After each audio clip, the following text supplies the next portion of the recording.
Chapter 11. Alexander Graham Bell, Part 2. Alec Bell loved thinking of new things to invent more than anything else in the world, especially to help other people. In 1837, another inventor, Samuel Morse, created a machine called the telegraph. The telegraph was a way to send messages long distances across wires.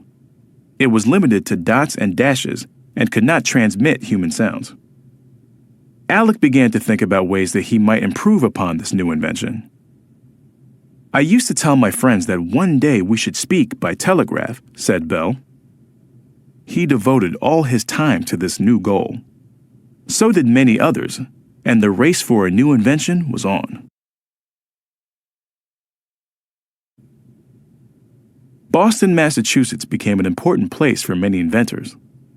The Massachusetts Institute of Technology, MIT, made space in one of its labs for Alec to do his experiments. His days were filled with teaching and then trying over and over to make human sound travel across a wire. All of his energy was spent on this creative idea. He wrote that his idea of using electric current to carry a sound would likely make others think him crazy, so he kept most of his ideas and experiments secret. Alec hired a young mechanic to help him. Thomas Watson knew how electricity worked. At first, their experiments failed more than they succeeded. Alec thought they were getting closer to success. "I think the transmission of the human voice is much more nearly at hand than I thought."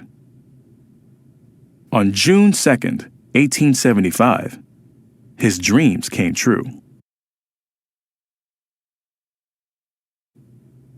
Like many inventions, an accident led to an important discovery. With the electricity turned off, Watson sent a message to Alec that Alec could hear. He heard tones, not just one single pitch sound. He knew instantly it was a huge step forward.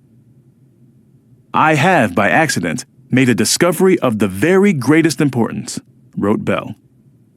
3 days later, the first telephone recorded, "Mr. Watson, come here. I want to see you." To Bell's great joy, Watson had heard and understood what Bell had said. Fame and fortune came to Alexander Graham Bell and Thomas Watson. They soon formed the Bell Telephone Company to make and sell their new invention.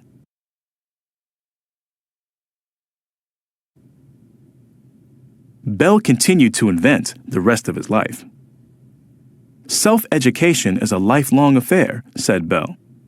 "There is no failed experiment," he said, to convince people to keep going with their ideas. He passed his love of learning on to his grandchildren and inspired a whole group of new inventors.